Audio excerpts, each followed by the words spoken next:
गुरु कलगीधर महाराज साहब जियां ने फतेह के अंदर ही दो चीज़ां बख्शिश कीतियां ने। सब तो पहला फतेह बुलाने आ वाहिगुरु जी, एवें आ ना जी, वाहिगुरु जी ये सिमरन है। जेकर महाराज की पावन बाणी नूं पढ़ो, सतगुरु जी कहते ने बंदा नेमी होवे, प्रेमी होवे, हटी होवे, जपी होवे, विद्वान होवे, पंडित होवे, बीना होवे, चतुर होवे, सतगुरु जी कहते ने अथाह गुण उहदे विच होण, पर जेकर पल्ले सिमरन ते साहब कहते ने साडे निगाह दे विच मोयां दे समान है। ये पावन बाणी का बोल है कबीर साहब जी का, वो मोयां दे समान है। यानी कि सतगुरां ने यह बचन करता, कहो नानक एहो तत् विचारा, बिन हर भजन ना ही छुटकारा। सब तो पहला फतेह विच एक सिमरन ऐड हो गया। अगली बेनती वाहिगुरु जी का खालसा। हुण का खालसा जिहड़ा शब्द है ये समर्पण की भावना है, क्योंकि सतगुरां ने खालसा प्रगट किया बाणी दे विचों ते खंडे की धार दे विचों। ये सारा विषय आप जी दे नाल साझा करांगे। का खालसा जिहड़ा शब्द है, सिखां ने सवाल किया सतगुरु जी खालसा आप जियां ने प्रगट किया तो फिर खालसा आप जियां दा होया। सतगुरु जी कहते नहीं, श्री सरवलो ग्रंथ के ये बोल ने, सतगुरां ने यह पावन वचन किया। महाराज कहते ने खालसा किहदा है, अकाल पुरख दा है। खालसा अकाल पुरख की फौज, प्रगटिओ खालसा परमात्मा की मौज, साडी मौज विच नहीं, ये उस अकाल पुरख की मौज दे विच प्रगट होया है खालसा। ये है समर्पण। सतगुरां ने खालसा दे प्रगट किया पर दावा किसी का नहीं किया, इहनूं कहंदे ने समर्पण। जेकर गुरु ग्रंथ साहिब महाराज की पावन बाणी पढ़ो तो समर्पण की है, हस्ती ज्यों सिर अंकस है, अहरण ज्यों सिर दे, ये समर्पण है। सुखमनी साहब की पावन बाणी पढ़ो, गुर के गृह सेवक जो रहे, गुर की आज्ञा मन में सहे, ये समर्पण है। मन बेचे सतगुर के पास, तन मन धन सब सौंप गुर कहो, ये समर्पण है। अगला लफ्ज वाहिगुरु जी फिर सिमरन है, की फतेह फिर समर्पण है। जदों सतगुरां ने 22 वरियां की उम्र दे विच भंगाणी का युद्ध जितया है, भंगाणी के युद्ध तो बाद साहिबजादा बाबा अजीत सिंह साहब जी का जन्म होंदा सी। सारे जानते हैं पाउंटा साहब की धरती के उत्ते। सिखां ने सवाल किया सतगुरु जी आप जी भंगाणी का युद्ध जित करके आए हो, हरी चंद नूं दो फाड़ किया सतगुरु जी, जित आप जियां दी होई। बचित्र नाटक श्री 10 ग्रंथ पावन बाणी ਉਹਦੇ अंदर पढ़ो वचन, सतगुरां ने ये वचन किए। महाराज कहते हैं हरी चंद नूं मारिया जरूर है असीं, ਇਹਦੇ ਵਿੱਚ कोई दो रावां नहीं। हरी चंद नूं मारिया है, किवें मारिया है, जबै बाण लागिओ तबै रोस जागिओ, करंग लै कमान हणम बाण ताण। साहब कहते हैं मारिया है, हरी चंद मारे सो जोधा नितारे, पर जित केरी होई पई जीत मेरी, किरपा काल केरी। ये ओदी किरपा सदका साडी जित लड़िया गुरु गोबिंद सिंह है, पर जित अकाल पुरख ने साडी झोली विच पाई है।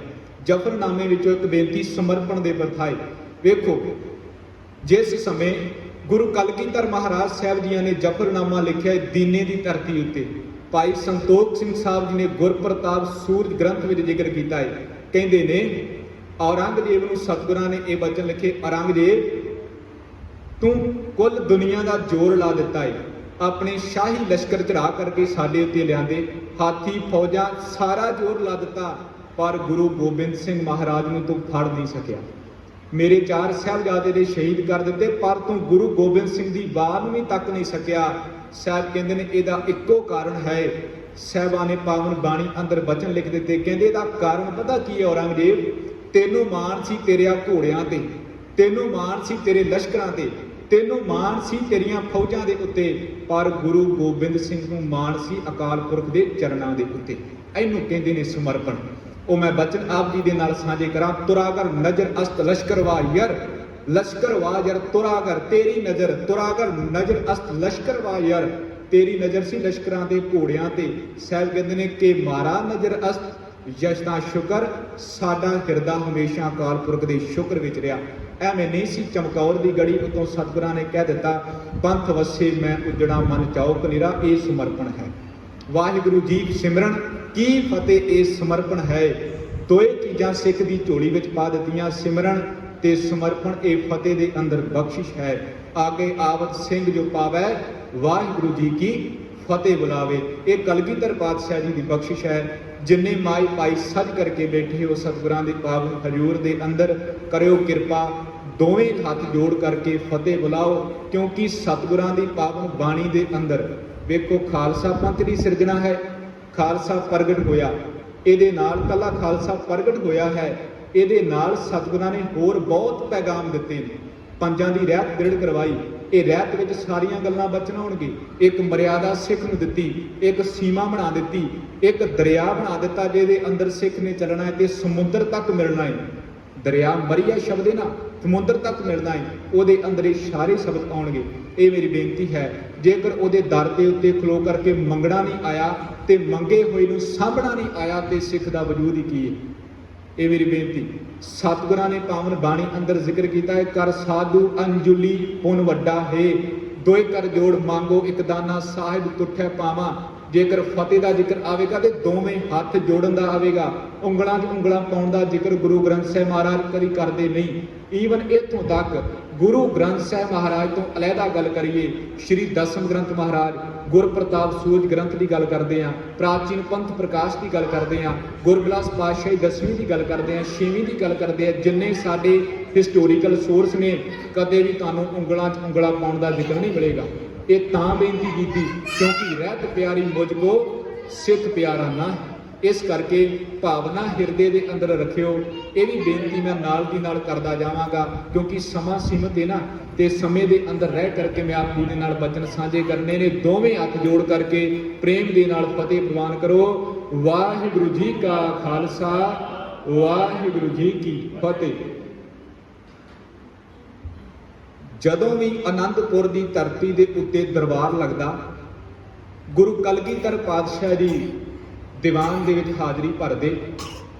ਅਕਸਰ ਸਿੱਖਾਂ ਦੇ ਤੇ ਭਾਈ ਨੰਦ ਲਾਲ ਦੇ, ਚਾਹੇ ਅਸੀਂ ਗੁਰੂ ਅਰਜਨ ਸਾਹਿਬ ਦੇ ਸਮੇਂ ਦੀ ਗੱਲ ਕਰਦੇ ਹਾਂ, ਗੁਰੂ ਅਰਜਨ ਸਾਹਿਬ ਜੀ ਆਉਣ ਦੇ ਸਮੇਂ ਭਾਈ ਗੁਰਦਾਸ ਸਾਹਿਬ ਜੀ ਤੇ ਸਿੱਖਾਂ ਦੇ ਵਿੱਚ ਕੁਝ ਸਵਾਲ ਜਵਾਬ ਆਪਸ ਵਿੱਚ ਚੱਲਦੇ ਰਹਿੰਦੇ, ਕਿਉਂਕਿ ਮਹਾਰਾਜ ਨੇ ਬਚਨ ਕੀਤਾ ਹੈ। ਮਹਾਰਾਜ ਕਹਿੰਦੇ ਨੇ ਜਿੰਨਾ ਚਿਰ ਦੁਨੀਆ ਹੈ ਉਹਨਾਂ ਚਿਰ ਬੰਦੇ ਨੂੰ ਕੁਝ ਸੁਣਨਾ ਚਾਹੀਦਾ ਹੈ, ਕੁਝ ਕਰਨਾ ਚਾਹੀਦਾ ਹੈ, ਕਿਉਂਕਿ ਅਕਸਰ ਖਲੋਤਾ ਪਾਣੀ ਉਹਦੇ ਵਿੱਚੋਂ ਦੁਰਗੰਧ ਆਉਣ ਲੱਗ ਪੈਂਦੀ ਹੈ। ਪਾਣੀ ਚੱਲਦਾ ਰਵੇ ਤੇ ਅਕਸਰ ਮਹਾਂਪੁਰਖੇ ਬਚਨ ਕਰਿਆ ਕਰਦੇ ਸੀ ਬਾਬਾ ਗੁਰਬਚਨ ਸਿੰਘ ਜੀ ਖਾਲਸਾ ਪਿੰਡਰਾਂ ਵਾਲੇ ਵੀ ਵਗਦੇ ਹੋਏ ਪਾਣੀ ਕਦੇ ਝੂਠੇ ਨਹੀਂ ਹੋਇਆ ਕਰਦੇ, ਤੇ ਚੜਦਾ ਹੋਇਆ ਸਰੀਰ ਤੇ ਚੱਲਦੀ ਹੋਈ ਬੁੱਧੀ ਉਹ ਵੀ ਸਿਮਰਨ ਤੇ ਸੁਰਤੀ ਦੇ ਨਾਲ, ਉਹਦੇ ਵਿੱਚ ਕਦੀ ਵੀ ਦੁੱਖ ਨਹੀਂ ਪੈਦਾ ਹੋ ਸਕਦਾ, ਸਦਾ ਵਿਗਾਸ ਵਿੱਚ ਬੁੱਧੀ ਰਹੇਗੀ। ਇਹ ਸਵਾਲ ਜਵਾਬ ਚੱਲਦੇ ਨੇ, ਸੰਗਤ ਕਰਦੇ ਪਏ ਨਾ। ਇੱਕ ਵਚਨ ਸੰਗਤ ਪ੍ਰਥਾ ਆਪ ਜੀ ਦੇ ਨਾਲ ਸਾਂਝਾ ਕਰਨ ਲੱਗੇ ਨੇ। ਭਾਈ ਨੰਦ ਲਾਲ ਸਾਹਿਬ ਜੀ ਨੂੰ ਸਿੱਖਾਂ ਨੇ ਇਹ ਸਵਾਲ ਕੀਤਾ, ਭਾਈ ਨੰਦ ਲਾਲ ਜੀ, ਕਲਗੀਧਰ ਮਹਾਰਾਜ ਸਾਹਿਬ ਜੀਆਂ ਦੇ ਚਰਨਾਂ ਵਿੱਚ ਆਇਆਂ ਨੂੰ ਇੰਨਾ ਸਮਾਂ ਹੋ ਗਿਆ ਏ, ਆਪ ਜੀ ਰੋਜ਼ਾਨਾ ਦੀਵਾਨ ਦੀ ਹਾਜ਼ਰੀ ਭਰਦੇ, ਤੇ ਦੱਸੋ ਸੰਗਤ ਕਰਨ ਦਾ ਲਾਭ ਕੀ ਹੈ? ਕਿਉਂਕਿ ਬੰਦੇ ਦੀ ਫਿਤਰਤ ਹੈ ਨਾ, ਕੋਈ ਵੀ ਕੰਮ ਕਰਦਾ ਹੈ ਸਭ ਤੋਂ ਪਹਿਲਾਂ ਆਪਣਾ ਲਾਭ ਸੋਚਦਾ ਹੈ ਵੀ ਇਹਦੇ ਵਿੱਚ ਮੇਰਾ ਪ੍ਰੋਫਿਟ ਕੀ ਹੋਵੇਗਾ, ਬਾਕੀ ਗੱਲਾਂ ਤੇ ਪਿੱਛੇ ਰਹਿ ਗਈਆਂ। ਸਭ ਤੋਂ ਪਹਿਲਾਂ ਆਪਣਾ ਲੁਤਫ ਸੋਚਦਾ ਹੈ, ਲਾਭ ਸੋਚਦਾ ਹੈ। ਭਾਈ ਨੰਦ ਲਾਲ ਸਾਹਿਬ ਜੀ ਨੇ ਫਿਰ ਇੱਕ ਗ੍ਰੰਥ ਹੈ ਜ਼ਿੰਦਗੀਨਾਮਾ, ਫਾਰਸੀ ਮੂਲ ਫਾਰਸੀ ਦੇ ਵਿੱਚ ਲਿਖਿਆ ਗਿਆ ਉਹ ਗ੍ਰੰਥ, ਉਹਦੇ ਅੰਦਰ ਫਿਰ 2-4 ਸ਼ੇਰ ਉਚਾਰਨ ਕੀਤੇ ਨੇ। ਉਹ ਕਹਿੰਦੇ ਨੇ, ਗੁਰੂ ਕੇ ਪਿਆਰਿਓ, ਗੱਲ ਐਵੇਂ, ਦੁਨੀਆ ਦੇ ਅੰਦਰ 2 ਤਰ੍ਹਾਂ ਦਾ ਧਨ ਬੰਦਾ ਕਮਾਉਂਦਾ ਹੈ। ਇਹ ਗੁਰੂ ਗ੍ਰੰਥ ਸਾਹਿਬ ਮਹਾਰਾਜ ਵੀ ਕਹਿੰਦੇ ਨੇ, ਦੁਨੀਆ ਦੇ ਅੰਦਰ 2 ਤਰ੍ਹਾਂ ਦਾ ਧਨ ਬੰਦਾ ਕਮਾਉਂਦਾ ਹੈ ਜੀ। ਇੱਕ ਤੇ ਭਾਈ ਨੰਦ ਲਾਲ ਸਾਹਿਬ ਜੀ ਕਹਿੰਦੇ ਨੇ, ਸਵੇਰੇ ਉੱਠਿਆ, ਘਰ ਤੋਂ ਚੱਲਿਆ ਏ, ਘਰ ਤੋਂ ਚੱਲ ਕਰਕੇ ਸਾਰੀ ਦਿਹਾੜੀ ਕੰਮ ਕਰਦਾ ਏ ਤੇ ਸ਼ਾਮ ਨੂੰ ਪੈਸਾ ਜੇਬ 'ਚ ਪੈਂਦਾ ਜਿਹਦੇ ਨਾਲ ਆਪਣਾ ਪਰਿਵਾਰ ਪਾਲਦਾ ਏ। ਇੱਕ ਤੇ ਇਹ ਧਨ ਨੇ। ਭਾਈ ਨੰਦ ਲਾਲ ਸਾਹਿਬ ਜੀ ਦੂਸਰਾ ਧਨ ਕਿਹੜਾ ਹੈ? ਉਹ ਕਹਿੰਦੇ ਨੇ ਇੱਕ ਇਹ ਧਨ ਹੈ ਤੇ ਦੂਸਰਾ ਧਨ ਜਿਹੜਾ ਗੁਰੂ ਕਾ ਸਿੱਖ ਅੰਮ੍ਰਿਤ ਵੇਲੇ ਜਪਜੀ ਪੜ੍ਹ ਕੇ ਤੇ ਇੱਕ ਉਹ ਧਨ ਕਮਾਉਂਦਾ, ਇੱਕ ਇਹ ਧਨ। 2 ਤਰ੍ਹਾਂ ਦਾ ਧਨ ਹੋ ਗਿਆ।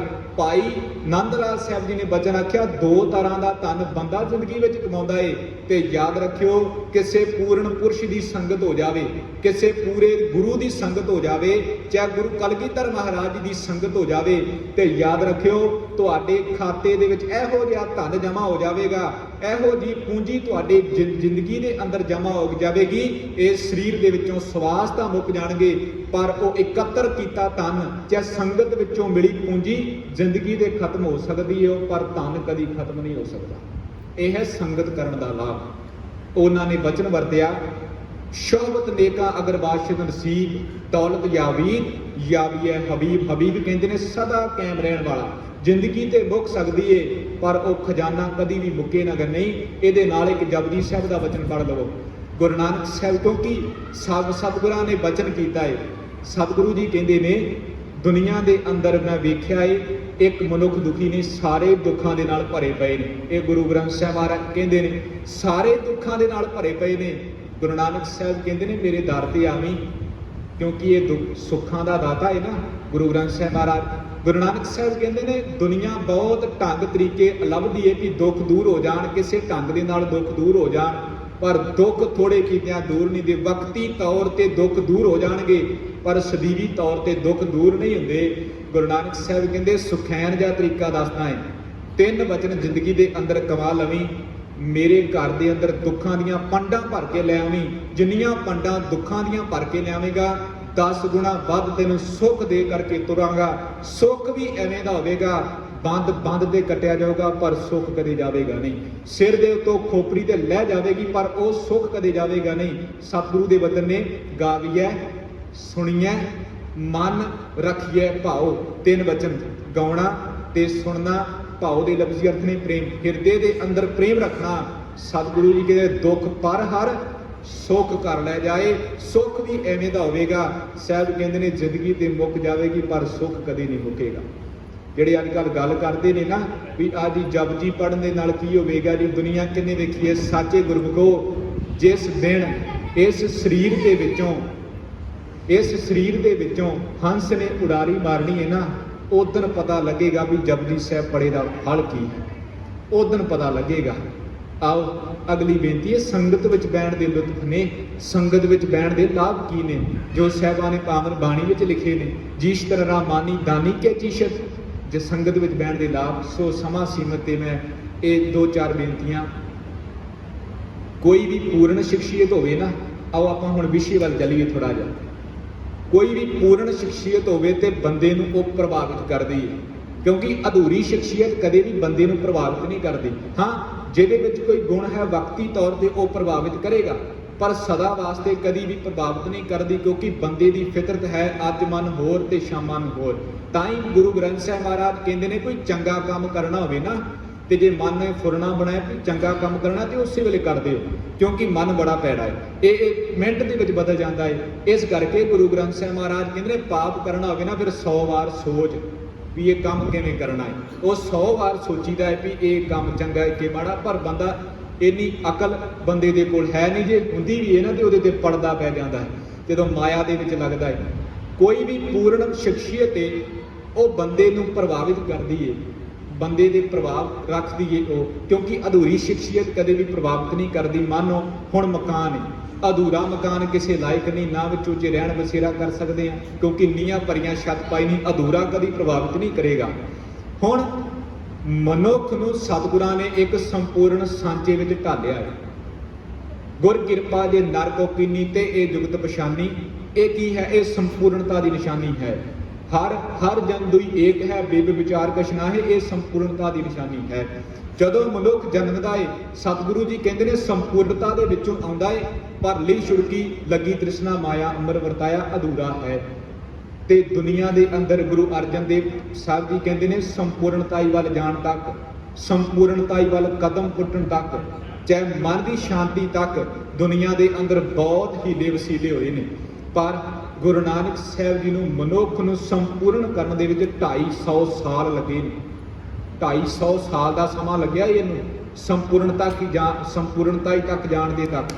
ਹੁਣ ਬੇਨਤੀ, ਜਦੋਂ ਗੁਰੂ ਨਾਨਕ ਸਾਹਿਬ ਜੀ ਪ੍ਰਗਟ ਹੋਏ ਨੇ ਉਸ ਸਮੇਂ ਦੇ ਹਾਲਾਤ ਸਤਿਗੁਰਾਂ ਨੇ ਪਾਵਨ ਬਾਣੀ ਵਿੱਚ ਲਿਖੇ ਨੇ ਵੀ ਉਸ ਸਮੇਂ ਧਾਰਮਿਕ ਹਾਲਾਤ ਕਿਵੇਂ ਦੇ ਨੇ, ਸਮਕਾਲੀ ਵੀ ਲਿਖੇ ਨੇ, ਕਿਉਂਕਿ ਸੰਪੂਰਨਤਾਈ ਤੱਕ ਜਾਣ ਉੱਤੇ ਬਹੁਤ ਮਨੁੱਖ ਤਰਲੇ ਲੈਂਦੇ ਰਹੇ ਨੇ ਤੇ ਕਾਰਜ ਵੀ ਬੜੇ ਕਰਦੇ ਰਹੇ ਨੇ। ਜਿਹਨੂੰ ਸਾਹਿਬਾਂ ਨੇ ਲਿਖਿਆ ਹੈ, ਪਾਠ ਪੜਿਓ ਅਰ ਵੇਦ ਵਿਚਾਰਿਓ ਨਿਵਲ ਭੁਯੰਗਮ ਸਾਧੇ, 5 ਜਨਿਆ ਸੋ ਸੰਗ ਨਾ ਛੁੱਟ ਲਿਓ ਅਧਿ ਅਹਮ ਬੁੱਧ ਬਾਧੇ, ਮੋਨ ਭਇਓ ਕਰਪਾਤੀ ਰਹਿਓ ਨਗਰ ਫਿਰਤ ਬਨ ਮਾਹੀ, ਤਟ ਤੀਰਥ ਸਭ ਧਰਤੀ ਪ੍ਰਮਿਓ ਦੁਬਿਧਾ ਛੁਟਕੇ ਨਾਹੀ, ਮਨ ਕਾਮਨਾ ਤੀਰਥ ਜਾਏ ਬਸਿਓ ਸਿਰ ਕਰਵਤ ਧਰਾਏ, ਮਨ ਕੀ ਮੈਲ ਨਾ ਉਤਰੇ ਇਹ ਜੇ ਲੱਖ ਯਤਨ ਕਰਾਏ, ਕਨਕ ਕਾਮਨੀ ਹੈਵਰ ਗੈਵਰ ਬਹੁ ਵਿਦਦਾਨ ਦਾ ਤਾਰਾ। ਸਤਿਗੁਰੂ ਜੀ ਕਹਿੰਦੇ ਨੇ ਯਤਨ ਦੇ ਬੜੇ ਕੀਤੇ ਪਰ ਫਲੀਭੂਤ ਕੋਈ ਨਹੀਂ ਹੋਇਆ। ਹੁਣ ਗੁਰੂ ਨਾਨਕ ਦੇਵ ਮਹਾਰਾਜ ਪ੍ਰਗਟ ਹੋਏ, ਸਤਿਗੁਰਾਂ ਨੇ ਮਨੁੱਖ ਨੂੰ ਸੰਪੂਰਨਤਾਈ ਵੱਲ ਜਾਣ ਤੱਕ ਪਹਿਲਾ ਖਾਕਾ ਇਹ ਚਿਤਰਿਆ ਵੀ ਮਨੁੱਖ ਦਾ ਨਾਮ ਸਤਿਗੁਰਾਂ ਨੇ ਸਿੱਖ ਰੱਖ ਦਿੱਤਾ। ਹੁਣ ਇਹ ਬੇਨਤੀ, ਮਨੁੱਖ ਦਾ ਨਾਮ ਸਤਿਗੁਰਾਂ ਨੇ ਸਿੱਖ ਰੱਖਿਆ ਤੇ ਸਿੱਖ ਦੇ ਲਫ਼ਜ਼ੀ ਅਰਥ ਕਰੋ ਜਿਹਦੇ ਅਰਥ ਨੇ ਸਿੱਖਣ ਵਾਲਾ। ਜੇਕਰ ਸਿੱਖਣ ਦੀ ਭਾਵਨਾ ਹਿਰਦੇ ਦੇ ਅੰਦਰ ਨਹੀਂ ਤੇ ਸਾਹਿਬ ਕਹਿੰਦੇ ਹੰਕਾਰੀ ਹੋ ਕਰਕੇ ਜਨਮ ਬਿਰਥਾ ਚਲਿਆ ਜਾਵੇਗਾ। ਜੇਕਰ ਸਿੱਖਣ ਦੀ ਭਾਵਨਾ ਹਿਰਦੇ ਵਿੱਚ ਰਹੀ ਤੇ ਨਿਰਮਾਣਤਾ ਦੇ ਨਾਲ ਸਿੱਧਾ ਤੁਰੀ ਜਾਵੇਗਾ। ਸਿੱਖ ਦੀ ਭਾਵਨਾ ਸਤਿਗੁਰਾਂ ਨੇ ਹਿਰਦੇ ਦੇ ਅੰਦਰੋਂ ਹੰਗਤਾ ਹੀ ਮਿਟਾ ਕਰਕੇ ਰੱਖ ਦਿੱਤੀ, ਨਾ ਇਹਨੂੰ ਸਿੱਖ ਦੇ ਦਿੱਤਾ। ਇਹ ਚਿਤਰਿਆ ਸਰੂਪ ਸਤਿਗੁਰਾਂ ਨੇ ਪਹਿਲਾ ਨਾਂ ਸਿੱਖ ਦਿੱਤਾ। ਸੰਪੂਰਨਤਾਈ ਵੱਲ ਕਿਵੇਂ ਵਧਿਆ ਸਿੱਖ? ਅਗਲਾ ਵਚਨ ਗੁਰੂ ਅੰਗਦ ਦੇਵ ਸੱਚੇ ਪਾਤਸ਼ਾਹ ਜੀ ਨੇ ਇਸ ਸਿੱਖ ਨੂੰ ਹੁਕਮ ਮੰਨਣ ਦੀ ਜਾਚ ਸਿਖਾਈ। ਹੁਕਮ ਮੰਨਣ ਦੀ ਜਾਚ ਸਤਿਗੁਰਾਂ ਨੇ ਸਿਖਾਈ ਹੈ ਕਿ ਹੁਕਮ ਮੰਨਣਾ ਕਿਵੇਂ ਹੈ, ਕਿਉਂਕਿ ਹੁਕਮ ਮਨਾਉਣ ਵਾਲੇ ਦੁਨੀਆ ਦੇ ਉੱਤੇ ਬਹੁਤ ਨੇ, ਪਰ ਹੁਕਮ ਮੰਨਣ ਵਾਲੀ ਬਿਰਤੀ ਗੁਰੂ ਅੰਗਦ ਸਾਹਿਬ ਜੀ ਨੇ ਇਸ ਸਿੱਖ ਦੀ ਝੋਲੀ ਵਿੱਚ ਪਾਈ ਹੈ। ਯਾਦ ਰੱਖੋ, ਹੁਕਮ ਮਨਾਉਣਾ ਬਹੁਤ ਸੌਖਾ ਹੈ, ਪਰ ਹੁਕਮ ਮੰਨਣਾ ਬਹੁਤ ਔਖਾ ਹੈ। ਇਹ ਅਕਸਰ ਹੀ ਇਹ ਆਪਣੇ ਸਿੱਖ ਵਿਦਵਾਨ ਲਿਖਦੇ ਨੇ, ਕਹਿੰਦੇ ਨੇ ਬੰਦੇ ਦੀ ਫਿਤਰਤ ਪਤਾ ਕੀ ਹੈ? ਬੰਦੇ ਦੀ ਫਿਤਰਤ ਇਹ ਹੈ ਕਿ ਬੰਦਾ ਸੋਚਦਾ ਵੀ ਮੇਰੀ ਸਰਕਾਰੀ ਦਰਬਾਰੇ ਚੱਲਦੀ ਏ, ਚਲੋ ਜੀ ਇਹ ਮੁਲਕ ਮੇਰਾ ਹੁਕਮ ਮੰਨੇਗਾ, ਮੁਲਕ ਮੇਰਾ ਹੁਕਮ ਮੰਨੇਗਾ। ਪਰ ਮੁਲਕ ਦੇ ਲੋਕ ਬਾਗੀ ਹੋ ਜਾਣ, ਫਿਰ ਕਹੇਗਾ ਨਹੀਂ ਇਹ ਸ਼ਹਿਰ ਤੇ ਮੇਰਾ ਹੁਕਮ ਮੰਨੇਗਾ, ਜਿਹੜਾ ਮੇਰਾ ਸ਼ਹਿਰ ਹੈ। ਸ਼ਹਿਰ ਦੇ ਲੋਕ ਵੀ ਆਕੀ ਹੋ ਜਾਣ, ਇਹ ਗੱਲ ਕਵੇ ਵੀ ਜਿੱਥੇ ਮੈਂ ਰਹਿਣਾ ਉਹ ਮੇਰੇ ਮੁਹੱਲੇ ਦੇ ਲੋਕ ਤੇ ਮੇਰਾ ਹੁਕਮ ਮੰਨਣਗੇ ਹੀ।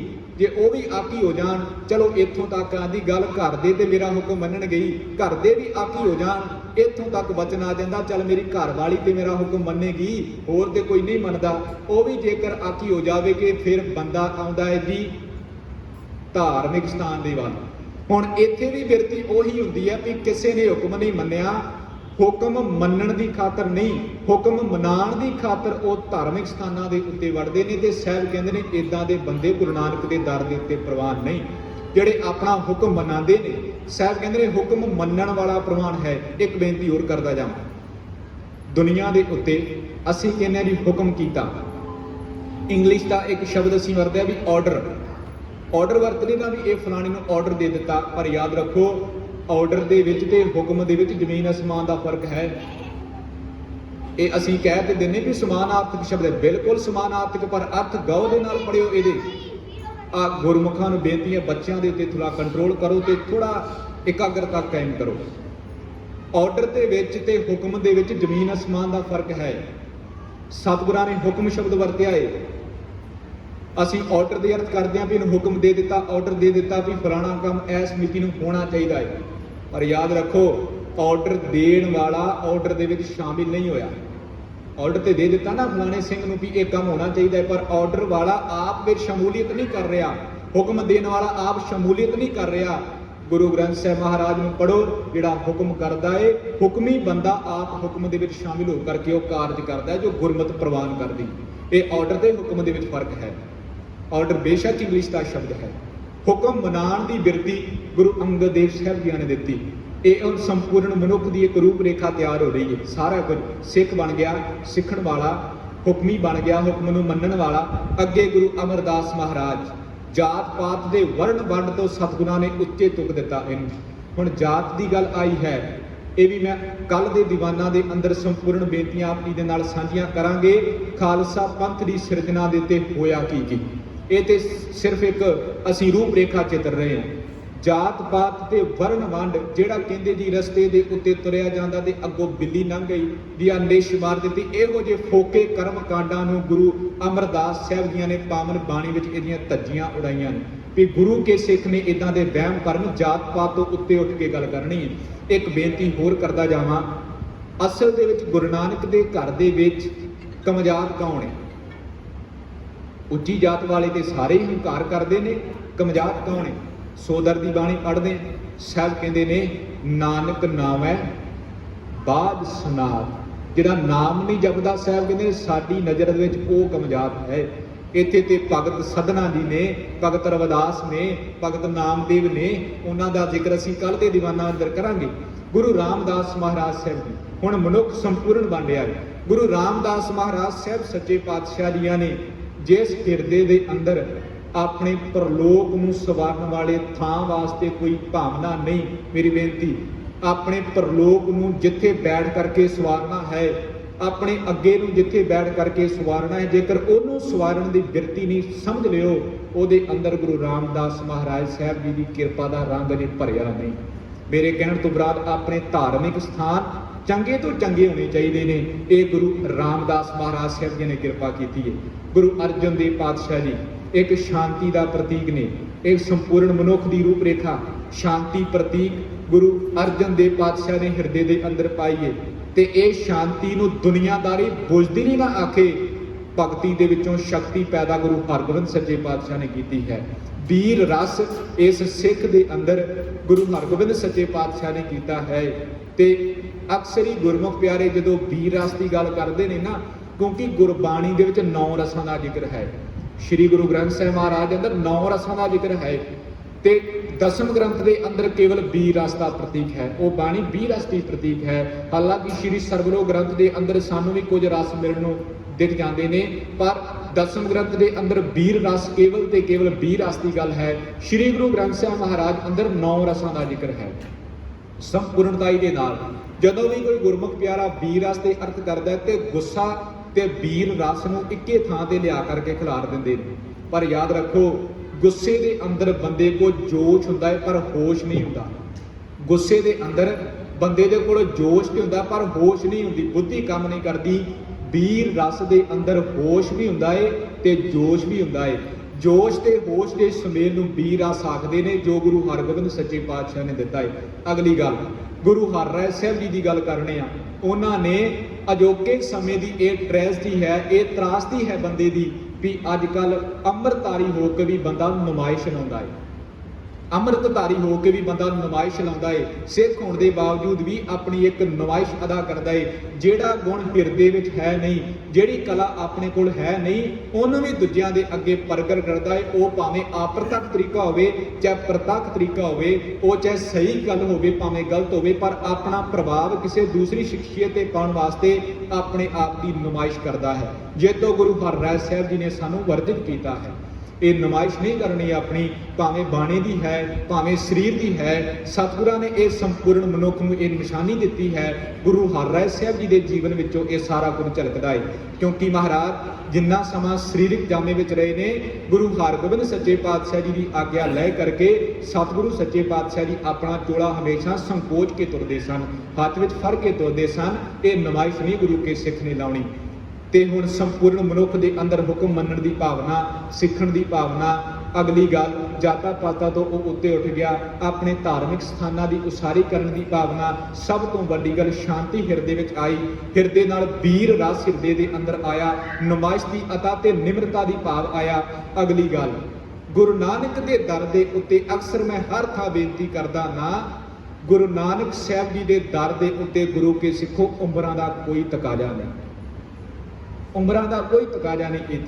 ਇੱਥੇ ਤੇ ਗੁਰੂ ਗ੍ਰੰਥ ਸਾਹਿਬ ਮਹਾਰਾਜ ਕਹਿੰਦੇ ਨੇ 70 ਕਾ ਮਤਹੀਣ 80 ਕਾ ਵਿਵਹਾਰ ਨਾ ਪਾਵੇ, 90 ਕਾ ਸਹਿਜਾਸਣੀ ਮੂਲ ਨਾ ਜਾਣੇ ਅਪਬਲ।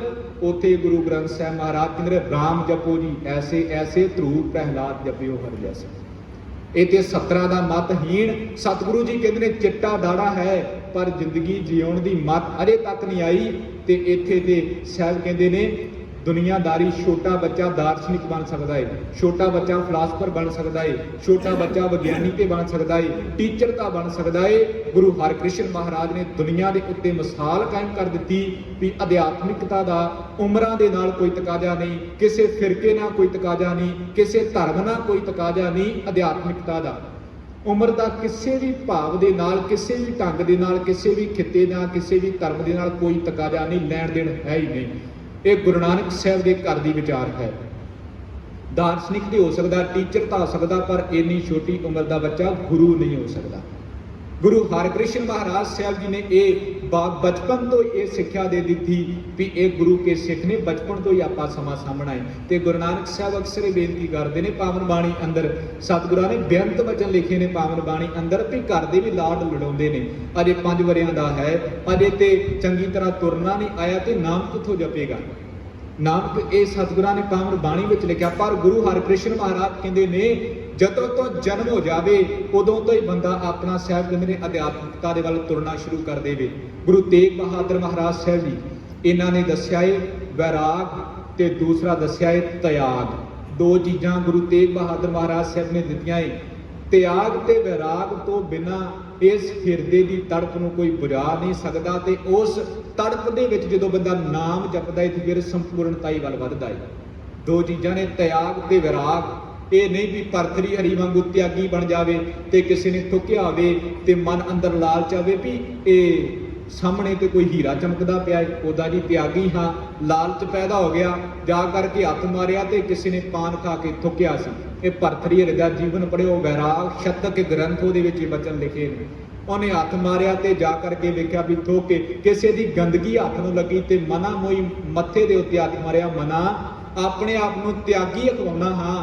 ਤੇ ਇਹ ਵੇਲਾ ਹਿਰਦੇ ਦੇ ਅੰਦਰ ਲੋਭ ਐਦਾਂ ਦਾ ਪੈਦਾ ਹੋਇਆ, ਉੱਥੇ ਹੱਥ ਮਰਾ ਦਿੰਦਾ ਏ ਜਿੱਥੇ ਹੱਥ ਬੰਦੇ ਦੀ ਸੁਰਤੀ ਕਾਇਮ ਨਹੀਂ ਕਰਦੀ, ਉੱਥੇ ਹੱਥ ਮਰਾ ਦਿੰਦਾ ਜਿੱਥੇ ਬੰਦੇ ਦਾ ਮਨ ਚਾਹੁੰਦਾ ਨਹੀਂ, ਗੰਦਗੀ ਵਿੱਚ ਹੱਥ ਮਰਾ ਦਿੰਦਾ ਏ। ਇਸੇ ਤਰੀਕੇ ਨਾਲ ਲੋਭੀ ਮਨ ਜਿਹੜਾ ਏ ਉਹ ਮਲੀਨਤਾਈ ਦੇ ਵਿਚਾਰਾਂ ਦੇ ਨਾਲ ਹੋ ਕਰਕੇ ਤੇ ਦੁਨੀਆ ਦੇ ਉੱਤੋਂ ਖੁਆਰ ਹੋ ਜਾਂਦਾ। ਇਹ ਗੁਰੂ ਅਰਜਨ ਦੇਵ ਮਹਾਰਾਜ ਕਹਿੰਦੇ ਨੇ ਵੈਰਾਗ ਤੇ ਤਿਆਗ।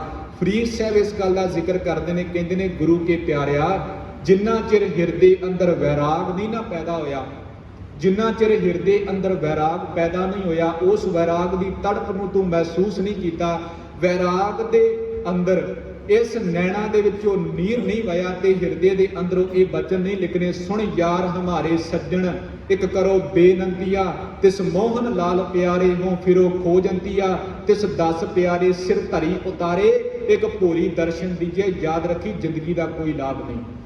ਵੈਰਾਗ ਤੋਂ ਬਿਨਾਂ ਕਦੀ ਗੱਲ ਨਹੀਂ ਜੇ ਬਣਦੀ, ਇਹ ਫਰੀਦ ਸਾਹਿਬ ਵੀ ਆਖਦੇ ਨੇ। ਤੇ ਤਿਆਗ, ਤਿਆਗ ਕਰਨਾ ਜੀ ਕਾਮ ਕ੍ਰੋਧ ਲੋਭ ਮੋਹ ਹੰਕਾਰ ਦਾ। ਘਰ ਦਾ ਤਿਆਗ ਇੱਥੇ ਨਹੀਂ, ਇੱਥੇ ਜੰਗਲਾਂ ਵਿੱਚ ਜਾਣ ਦਾ ਜ਼ਿਕਰ ਨਹੀਂ, ਇੱਥੇ ਦੇ ਬਚਨ ਇਹ ਨੇ। ਸਿੱਧ ਕਹਿੰਦੇ ਮਹਾਰਾਜ ਦੁਨੀਆ ਦੇ ਉੱਤੋਂ ਪਾਰ ਕਿਵੇਂ ਲੰਘਿਆ ਜਾਵੇ ਤੇ ਤਿਆਗੀ ਬਣ ਕੇ ਲੰਘਿਆ ਜਾਵੇ। ਗੁਰੂ ਨਾਨਕ ਸਾਹਿਬ ਕਹਿੰਦੇ ਨੇ ਜੈਸੇ ਜਨਮੈ ਕਮਲ ਨਿਰਾਲਮ ਮੁਰਗਾਈ ਨੈ ਸਾਣੈ, ਸ਼ਬਦ ਸੁਰਤ ਪਵ ਸਾਗਰ ਤਰੀਏ ਨਾਨਕ ਨਾਮ ਖਾਣੇ। ਆਹ ਚੀਜ਼ ਹੈ ਗੁਰੂ ਨਾਨਕ ਦੀ ਘਰ ਅੰਦਰ।